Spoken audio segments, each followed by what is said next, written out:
Hi, it's Emily from Bite Size Vegan, and this is going to be a very different video. I'm actually in the process of moving, so I'm in an empty room, and I wasn't planning on posting a video today, but this is really important. I make a very careful and intensive effort on my channel to talk about veganism in a way that's relatable and approachable to non-vegans. And I try to give everyone the benefit of the doubt that maybe they just don't know any better. They don't know the truth. All of us started there. Sometimes things happen and people act in ways that make it very difficult to hold any hope. Sometimes there are acts of such utter malice and apathy and cruelty. Knowing what goes on every second of every day in this world and what we're doing to animals on such an astounding scale is very difficult to live with. And fighting for them every day and fighting to educate and bring the information to people. You have to hold out hope that someone will listen, that people can change. I want to share with you what happened, and you might have already seen because on Wednesday I posted my kids' video about the zoo, but on Instagram and Facebook, before I even posted a link to that video, I shared posts about this because it's incredibly important. So if you didn't already hear, on Wednesday a truck turned over in front of Fearmans Pork in Toronto, which is where we hold vigils, Toronto Pig Save. If you go into this news article, you can see that the owner of Fearmans Pork said that unfortunately, despite all of the efforts, 42 hogs could not be saved. What he means is saved in order to be slaughtered, but even in that, it's a lie. I mean, we can watch the video on this news page where they're bringing the pigs out in what seems pretty orderly fashion. The pigs seem okay. If you look at some of the footage from the activists there, it tells a little bit of a different story. Just listen.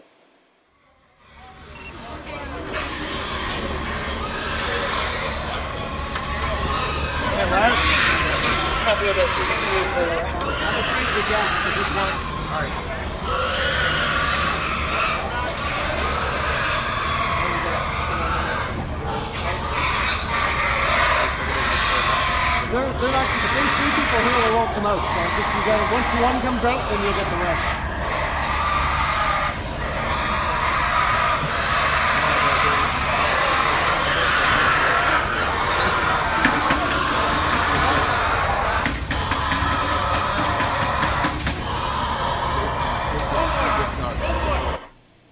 And believe it or not, that's not even the worst part of this entire thing. So they walked the surviving pigs to their death. They walked them to slaughter. They're herding them through the parking lot of the slaughterhouse to get them back so that they can put them in CO2 chambers that are incredibly painful. They'll burn from the inside out. And then they'll hang them upside down and bleed them. I have videos all over my channel about these chambers. They're in the Ireland talk that I just did. I just did a live stream from an England slaughterhouse. It's brutal. It's absolutely brutal. There's even one pig here who's suffering from a prolapse. Still, they're going to make her walk to her death. This is a death march. If it sounds like a war zone, it is. There were some injured pigs who were not fit to be processed, meaning they couldn't be slaughtered for food. They sat in the grass for hours. Steve Jenkins, one of Esther the Wonder Pig's fathers, was there. And he was begging them to allow him to take the injured pigs to sanctuary where they could be free, because they can't slaughter them for food. They're not fit for consumption. But they wouldn't allow it. They wouldn't even show the mercy to these defective, injured pigs. So what they did instead is they killed them. They executed them out in the open, trying to hide it with cardboard. These are her final moments. This might be the only time that she's ever felt the grass and seen the sun and the sky.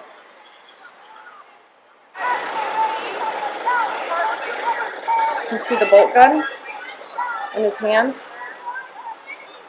They're trying to hide it.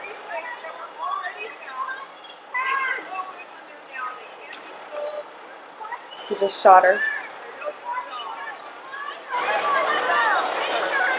She's convulsing. She's writhing in pain. And they're trying to hide this with cardboard.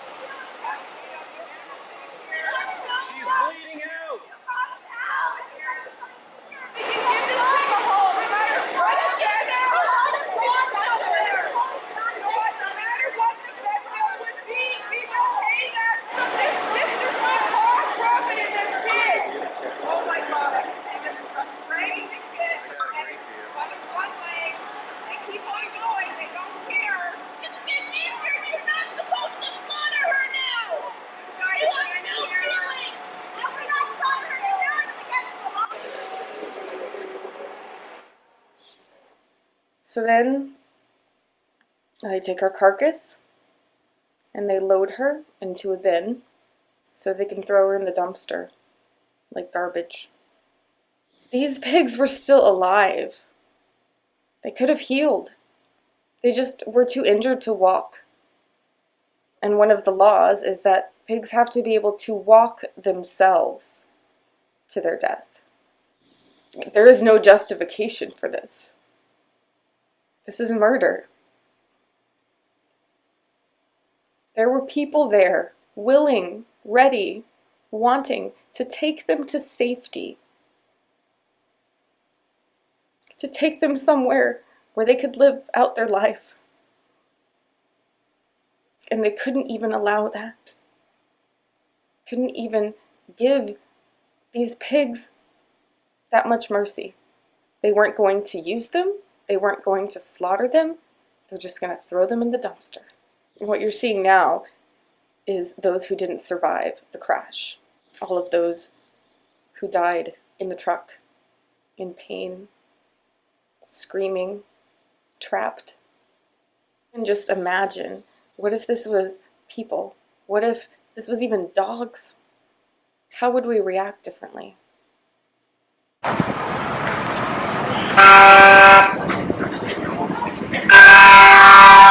If you wonder how this could happen, if you're wondering how people could be so heartless, why can't they just at least let these two pigs go?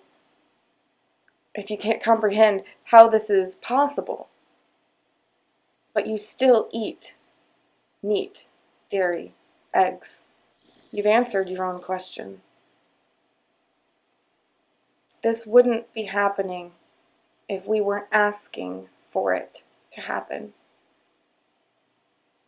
This is the supply to our demand. It doesn't matter how humane, free range, cage-free. This is what you're supporting. I would encourage you to educate yourself. There's links down in the video description. All of the information is there. The truth is there. It's not even that well hidden. It doesn't matter how far you are from the slaughterhouse or if you don't hear their cries. They are marched to their death for your breakfast, for your sandwich. They're shot on the side of the road, executed and thrown in a dumpster for your sausage.